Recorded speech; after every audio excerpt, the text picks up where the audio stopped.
ಮಳೆಯ ರಾತ್ರಿ ರೆಸಾರ್ಟ್ನಲ್ಲಿ ಬೆಂಗಳೂರು ನಗರದ ಸಾಯಂಕಾಲ ವಿಚಿತ್ರವಾಗಿತ್ತು. ಆಕಾಶವೇ ಏನೋ ತುಂಬ ದಿನಗಳಿಂದ ಹತ್ತಿರದ ಕಣ್ಣೀರನ್ನ ಒಂದೇ ಸಲ ಸುರಿಸುತ್ತಿರುವಂತೆ ಮಳೆ ಧಾರಾಕಾರವಾಗಿ ಸುರಿಯುತ್ತಿತ್ತು. ಎಂಜಿ ರಸ್ತೆಯ ಕೊನೆಯಲ್ಲಿ ಇದ್ದ ಸಣ್ಣ ಕೆಫೆ, ಸಾಮಾನ್ಯವಾಗಿ ಕಾಲೇಜ್ ಹುಡುಗ ಹುಡುಗಿಯರ ಗದ್ದಲದಿಂದ ಇದು ತುಂಬಿರುತ್ತಿತ್ತು. ಆದರೆ ಆ ದಿನ ಮಳೆಯ ಕಾರಣದಿಂದಾಗಿ ಜನ ಕೂಡ ಕಡಿಮೆ ಇತ್ತು. ಕೆಫೆಯ ಗಾಜಿನ ಕಿಟಕಿಗಳ ಮೇಲೆ ಮಳೆಯ ಹನಿಗಳು ಜಾರಿ ಬೀಳ್ತಿದ್ವು. ಒಳಗೆ ಹಳೆಯ ಇಂಗ್ಲಿಷ್ ಹಾಡು ನಿಧಾನವಾಗಿ ಕೇಳಿಸ್ತಿತ್ತು. ಕಾಫಿಯ ವಾಸನೆ, ಮಳೆಯ ಚಳಿ ಮತ್ತು ಮೌನ ಮೂರೂ ಸೇರಿ ವಿಚಿತ್ರ ಅನುಭವ ಕೂಡ ಕೊಡ್ತಿತ್ತು. ಅದೇ ಸಮಯದಲ್ಲಿ ಒಳಗೆ ಬಂದ್ಲು ನಿಶಾ. ಕಪ್ಪು ಬಣ್ಣದ ಚೂಡಿದಾರ, ಮಳೆಯಿಂದ ಸ್ವಲ್ಪ ಒದ್ದೆಯಾದ ಕೂದಲು, ಕಣ್ಣಲ್ಲಿ ದಣಿವು. ಆದರೆ ಆ ದಣಿವಿನೊಳಗೆ ಒಂದು ಆಕರ್ಷಣೆ ಕೂಡ ಇತ್ತು.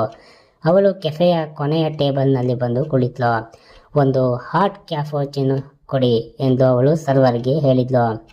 ಅದೇ ಸಮಯದಲ್ಲಿ ಮತ್ತೊಬ್ಬ ಯುವಕ ಒಳಗೆ ಬಂದ. ಅವನ ಹೆಸರು ಆರ್ಯನ್. ಬಿಳಿ ಶರ್ಟ್, ಸಂಪೂರ್ಣ ಮಳೆಯಲ್ಲಿ ಒದ್ದೆಯಾಗಿತ್ತು. ಕೈಯಲ್ಲಿ ಲ್ಯಾಪ್ಟಾಪ್ ಬ್ಯಾಗ್.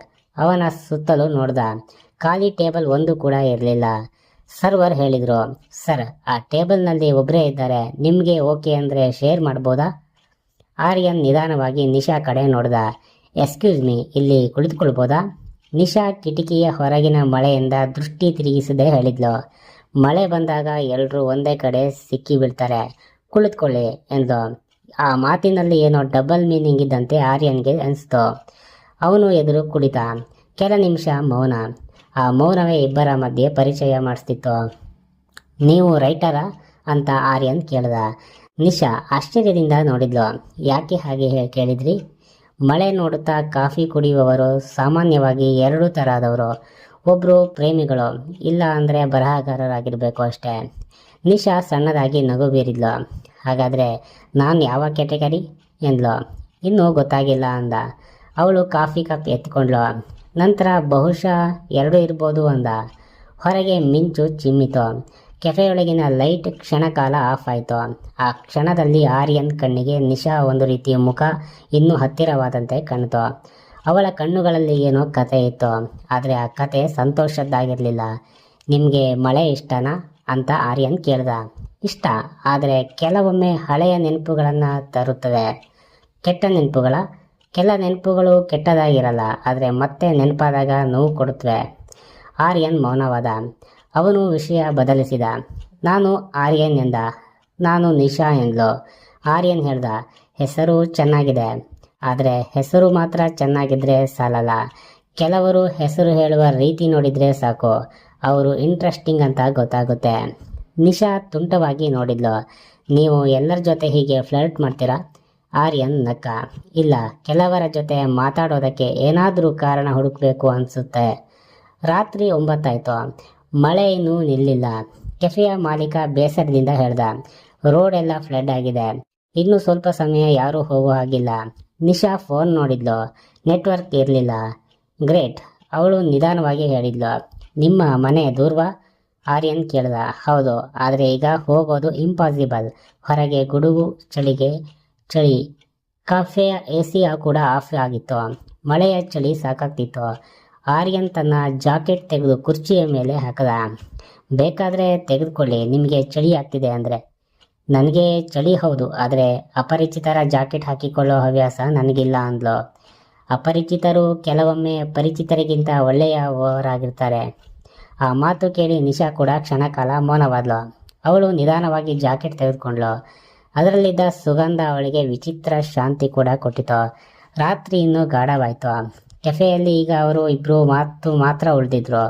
ಸರ್ವರ್ಗಳು ಒಳಗೆ ಕ್ಲೀನ್ ಮಾಡ್ತಿದ್ರು. ನಿಶಾ ಕಿಟಕಿಯ ಬಳಿ ನಿಂತಿದ್ಲು. ಆರ್ಯನ್ ಹತ್ತಿರ ಬಂದು ಹೇಳ್ದ, ನಿಮ್ಮ ಕಣ್ಣಲ್ಲಿ ತುಂಬ ದುಃಖ ಇದೆ. ಹೇಳಬೇಕು ಅನಿಸ್ತಿದ್ರೂ ಪರವಾಗಿಲ್ಲ, ಆದರೆ ನೀವು ಯಾರನ್ನ ಮಿಸ್ ಮಾಡ್ತಿದ್ದೀರಾ ಅನಿಸುತ್ತದೆ. ನಿಶಾ ನಿಧಾನವಾಗಿ ನಕ್ಕಳು. ಒಬ್ಬ ವ್ಯಕ್ತಿಯನ್ನು ಮಿಸ್ ಮಾಡೋದು ನೋವಲ್ಲ, ಅವರು ನಮ್ಮನ್ನು ಹೇಗೆ ಬದಲಾಯಿಸಿದ್ರು ಅನ್ನೋದು ನೋವು. ಹೀಗೆ ಯಾರಾದರೂ ನಿಮ್ಮ ಜೀವನಕ್ಕೆ ಬಂದಿದ್ರಾ ಅಂತ ಕೇಳ್ದ. ಹೌದು, ಈಗ ನೆನಪು ಮಾತ್ರ. ಅಷ್ಟರಲ್ಲಿ ಮಳೆ ಕೂಡ ಜೋರಾಯಿತು. ಆರ್ಯನ್ ಅವಳ ಮುಖ ನೋಡ್ತಿದ್ದ. ಅವಳ ಕಣ್ಣುಗಳಲ್ಲಿ ಕಣ್ಣೀರು ಮಿನುಕ್ತಿತ್ತು. ಸಾರಿ, ಅವನು ನಿಧಾನವಾಗಿ ಹೇಳ್ದ. ಅದಕ್ಕೆ ಅವಳು, ಸಾರಿ ಹೇಳಬೇಡಿ, ಕೆಲವೊಮ್ಮೆ ಅಪರಿಚಿತರ ಮುಂದೆ ಮನಸ್ಸು ಓಪನ್ ಆಗಿಬಿಡುತ್ತೆ. ಕೆಫೆಯ ಲೈಟ್ ಮತ್ತೆ ಆಫ್ ಆಯಿತು. ಈ ಬಾರಿ ಜನರೇಟರ್ ಕೂಡ ಕೆಲಸ ಮಾಡಲಿಲ್ಲ. ಮೊಬೈಲ್ ಫ್ಲ್ಯಾಶ್ ಲೈಟ್ ಮಾತ್ರ. ನಿಶಾ ಸ್ವಲ್ಪ ಸ್ಮೈಲ್ ಮಾಡಿದ್ರು. ಇದು ಸ್ವಲ್ಪ ಫಿಲ್ಮಿ ಆಗಿಲ್ವಾ? ನಿಶಾ ಅದಕ್ಕೆ ಹೌದು, ಆದರೆ ಈ ಸೀನ್ಗೆ ಬ್ಯಾಕ್ಗ್ರೌಂಡ್ ಮ್ಯೂಸಿಕ್ ಮಿಸ್ ಆಗ್ತಿದೆ ಅಂದ್ಲು. ಅದಕ್ಕೆ ಅವನು ಮಳೆ ಸೌಂಡ್ ಸಾಕಾಗಲ್ವಾ ಅಂದ. ಇಬ್ರು ನಕ್ಕರು. ಆರ್ಯನ್ ಫ್ಲ್ಯಾಶ್ ಲೈಟ್ ಆನ್ ಮಾಡಿ ಟೇಬಲ್ ಮೇಲೆ ಇಟ್ಟ. ಆ ಮೃದುವಾದ ಬೆಳಕಿನಲ್ಲಿ ನಿಶಾನ ಮುಖ ಇನ್ನೂ ಸುಂದರವಾಗಿ ಕಾಣ್ತಿತ್ತು. ಅವಳ ಒದ್ದೆಯಾದ ಕೂದಲು ಗಲ್ಲದ ಮೇಲೆ ಅಂಟ್ಕೊಂಡಿತ್ತು. ಆರ್ಯನ್ ಕ್ಷಣಕಾಲ ಅವಳನ್ನು ನೋಡುತ್ತಲೇ ಇದ್ದ. ಏನು ಅವಳು ಕೇಳಿದ್ಲು. ನಿಮಗೆ ಗೊತ್ತಾ, ಕೆಲವರು ಮಳೆಯಲ್ಲಿ ಇನ್ನೂ ಸುಂದರವಾಗಿ ಕಾಣ್ತಾರೆ. ಇದು ಕಾಂಪ್ಲಿಮೆಂಟಾ ಅಂತ ಕೇಳಿದ್ಲು. ಬಹಳ ಡೇಂಜರಸ್ ಕಾಂಪ್ಲಿಮೆಂಟ್ ಅಂದ. ನಿಶಾ ನಿಧಾನವಾಗಿ ನಕ್ಳು. ನೀವು ತುಂಬ ಡೇಂಜರಸ್ ವ್ಯಕ್ತಿ ಅನಿಸ್ತಿದೆ. ಇಲ್ಲ, ನಾನು ಕೇವಲ ಒಂಟಿತನದಿಂದ ಓಡಿ ಹೋಗೋ ವ್ಯಕ್ತಿ ಅಷ್ಟೇ. ಈ ಮಾತು ಕೇಳಿ ನಿಶಾ ಮುಖದ ನಗು ನಿಧಾನವಾಗಿ ಕಡಿಮೆಯಾಯಿತು. ಅದಕ್ಕೆ ಇವನು ಹೇಳ್ದ, ಒಂಟಿತನ ಎಲ್ಲರನ್ನೂ ಏನಾದರೂ ತಪ್ಪು ಮಾಡಿಸುತ್ತೆ ಅಂದ. ಹಾಗಾದರೆ ನೀವು ಯಾವ ತಪ್ಪು ಮಾಡಿದ್ದೀರಾ ಅಂದ್ಲು.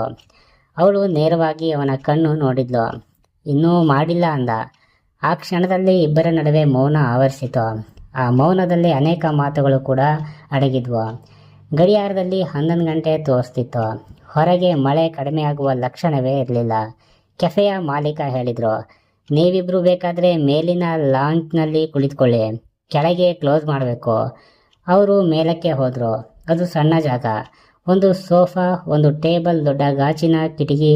ನಗರದ ಲೈಟ್ಗಳು ಮಳೆಯ ಹನಿಗಳ ಮೂಲಕ ಮಸುಕಾಗಿ ಕಾಣ್ತಿದ್ವು. ನಿಶಾ ಕಿಟಕಿಯ ಬಳಿ ನಿಂತಿದ್ಲು. ಆರ್ಯನ್ ನಿಧಾನವಾಗಿ ಕೇಳ್ದ, ಈ ರಾತ್ರಿ ಮುಗಿದ್ಮೇಲೆ ಮತ್ತೆ ನಾವು ಭೇಟಿ ಆಗ್ತೀವ? ಅವಳು ಕ್ಷಣಕಾಲ ಯೋಚಿಸಿದ್ಲು. ಕೆಲವರು ಜೀವನದಲ್ಲಿ ಮಳೆಯಂತೆ ಬರ್ತಾರೆ, ಕ್ಷಣ ಮಾತ್ರ ಇರ್ತಾರೆ, ಆದರೆ ನೆನಪು ತುಂಬ ದಿನ ಉಳಿಯುತ್ತೆ. ಅಂದರೆ ನಾನು ನೆನಪಾಗಿಯೇ ಉಳಿಯಬೇಕಾ? ಬಹುಶಃ ಆರ್ಯನ್ ಹತ್ತಿರ ಬಂದ. ಇಬ್ಬರ ಮಧ್ಯೆ ಈಗ ಕೇವಲ ಕೆಲವು ಇಂಚುಗಳ ಅಂತರ ಮಾತ್ರ ಇತ್ತು. ಹೊರಗೆ ಮಿಂಚು ಚಿಮ್ಮಿತು.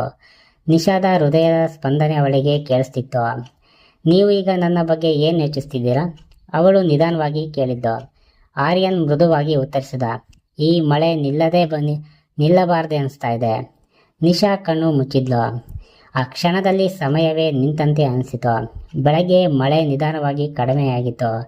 ಕೆಫೆಯ ಹೊರಗೆ ಜನರ ಓಡಾಟ ಮತ್ತೆ ಆರಂಭವಾಗಿತ್ತು. ನಿಶಾ ಕಾಫಿ ಕಪ್ ಹಿಡಿದು ಕುಳಿತಿದ್ಲು. ಆರ್ಯನ್ ಅವಳ ಎದುರು. ರಾತ್ರಿ ಪೂರ್ತಿ ಮಾತುಗಳೇ ನಡೆದಿದ್ವು, ಆದರೆ ಕೆಲ ಭಾವನೆಗಳು ಮಾತಿಗಿಂತ ದೊಡ್ಡವು. ಹೋಗಬೇಕು, ನಿಶಾ ನಿಧಾನವಾಗಿ ಹೇಳಿದ್ಲು. ಹೌದು. ಆರ್ಯನ್ ಏನೋ ಹೇಳಲು ಯತ್ನಿಸಿದ, ಆದರೆ ಸುಮ್ಮನೆ ನಿಂತ. ಏನು ಹೇಳಬೇಕು? ನಿಮ್ಮ ನಂಬರ್ ಕೇಳಬೇಕು ಅನಿಸ್ತಿದೆ, ಆದರೆ ಕೇಳಬಾರ್ದು ಅನಿಸ್ತಿದೆ. ನಿಶಾ ಸಣ್ಣ ನಗು ನಕ್ಕಳು. ಕೆಲ ಪರಿಚಯಗಳು ಅಪೂರ್ಣವಾಗಿದ್ದರೆ ಮಾತ್ರ ಸುಂದರ. ಅವಳು ಎದ್ದು ನಿಂತಳು. ಹೋಗುವ ಮುನ್ನ ಕ್ಷಣಕಾಲ ತಿರುಗಿ ನೋಡಿದ್ಲು. ಆರ್ಯನ್, ಈ ರಾತ್ರಿ ನಾನು ಮರೆಯಲ್ಲ. ಅವಳು ಹೊರಟಳು. ಆರ್ಯನ್ ಕಿಟಕಿಯ ಬಳಿ ನಿಂತು ನೋಡ್ತಿದ್ದ. ಮಳೆಯ ಹನಿಗಳು ಇನ್ನೂ ನಿಧಾನವಾಗಿ ಬೀಳುತ್ತಲೇ ಇದ್ವು, ಆದರೆ ಅವನ ಮನಸ್ಸಲ್ಲಿ ಆ ರಾತ್ರಿ ಎಂದಿಗೂ ಮುಗಿಯದ ಕಥೆಯಾಗಿ ಉಳಿದೋಯ್ತು. ಸ್ನೇಹಿತರೆ, ಈ ಕತೆ ನಿಮಗೆ ಇಷ್ಟ ಆಗಿದೆ, ದಯವಿಟ್ಟು ಸಬ್ಸ್ಕ್ರೈಬ್ ಮಾಡಿ. ಇದೇ ರೀತಿಯ ಒಂದು ರಸಿಕ ಹಾಗೂ ರೋಚಕ ಕಥೆಯೊಂದಿಗೆ ಮುಂದಿನ ವಿಡಿಯೋದಲ್ಲಿ ಸಿಗೋಣ. ಎಲ್ರಿಗೂ ಕೂಡ ಧನ್ಯವಾದ.